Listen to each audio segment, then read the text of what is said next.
Mon nom est James Henry Atkins. Je suis résident depuis 20 ans à l'Anse-Pleureuse en Gaspésie. Et ça a été l'occasion pour moi de faire un bout de chemin qui m'a conduit, à ma grande surprise, vers le monde des affaires. Et donc, qui s'approche du sujet qui nous concerne aujourd'hui, puisqu'ayant travaillé dans le domaine social, toute la question des ressources humaines, pour les appeler comme ça, en entreprise est un sujet d'intérêt depuis longtemps. On est ici dans une entreprise familiale, malgré tout, mais dont la capacité de production est quand même assez intéressante, c'est-à-dire 100 000 tonnes métriques par année. Nous employons donc entre 12 et 22 personnes à l'année longue, dépendamment des saisons. C'est une entreprise qui fonctionne toute l'année. Par ailleurs, notre marché actuellement est tout le territoire habité du Québec, dirais-je, une partie du Nouveau-Brunswick, de l'Ontario et désormais à New York. Nous avons certaines ambitions, mais le tempo est fait en fonction de certaines valeurs qui tournent certainement autour de la qualité et d'un savoir-faire qu'on veut respecter et qui ne doit en aucune manière être compromis par de la croissance. Dans le passé, les organisations s'attendaient à ce que les individus s'adaptent à l'organisation. Ainsi allaient les choses, personne ne discutait de la situation comme étant en quelque sorte anormale ou quoi que ce soit. Voici que maintenant, dans une situation de pénurie, les nouvelles générations pourraient paraître comme des gens ingrats, comme des gens peu volontaires, qui pensent d'abord à eux-mêmes et qui sont peu dévoués aux organisations. Alors, selon le principe qui nous est cher ici, comme quoi les individus sont au cœur des organisations, il faut faire œuvre en quelque sorte de séduction pour être capable d'exprimer que le lieu de travail n'est pas une finalité en soi, qu'il y a d'autres valeurs dans la vie et que le travail étant un aspect où on peut à la fois gagner notre vie en s'épanouissant.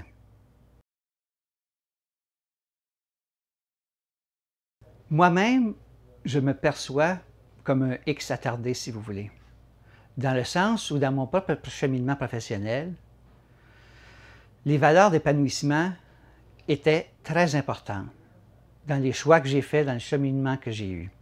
Il me serait donc très difficile d'imposer aux autres ce que je ne souffrais pas de m'imposer à moi-même. Et ma découverte est qu'au fond, sous des apparences première d'improductivité, de liberté, de non-fidélité, se traduit finalement une richesse qui est à la fois culturelle, intellectuelle et humaine en général, en laissant les gens s'accomplir sur d'autres aspects que strictement le travail. Et ainsi, encourager des gens à la formation, au voyage, à la vie familiale, est une contribution finalement indirecte à l'efficacité et la productivité en entreprise, quoi qu'on en pense.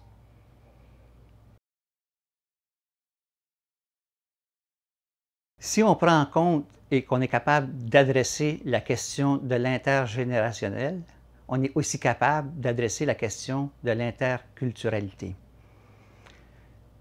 Ce sont des aspects de la nouvelle réalité du Québec actuel qui sont incontournables. Et on saura par ailleurs que la clientèle immigrante est peut-être, si elle était plus sollicitée ou plus informée sur les besoins des régions, serait peut-être moins rébarbative jusqu'à un certain point d'imaginer de pouvoir gagner sa vie dans en général des lieux relativement bucoliques où la situation de travail est moins stressante, etc., qui en principe devraient être des avantages pour les nouvelles générations. Mais à mon avis, il y a un manque actuellement d'informations tant de la part des employeurs sur la possibilité d'entrer en contact avec une main-d'œuvre potentielle immigrante. Et il y a un manque aussi de la clientèle potentielle immigrante des connaissances des besoins en région. Donc, si j'avais à donner un conseil final, disons, dans les processus de planification stratégique dans lesquels s'engagent très souvent les entreprises désormais, d'adresser spécifiquement la question de la pénurie de main-d'œuvre du point de vue des valeurs intergénérationnelles m'apparaît une clé fondamentale. Tous les autres aspects d'analyse dans une planification stratégique des forces ou des faiblesses à l'interne et des opportunités à l'externe, tôt ou tard, vont rencontrer le défi de la main-d'œuvre. Et c'est le bon moment, à ce moment-là aussi, pour évaluer la vision, la mission et les valeurs d'une entreprise. C'est une occasion rêvée où des forces vives nous font résonner des sons nouveaux, des idées nouvelles, qui à la fois vont nous amener à changer et peut-être nous grandir.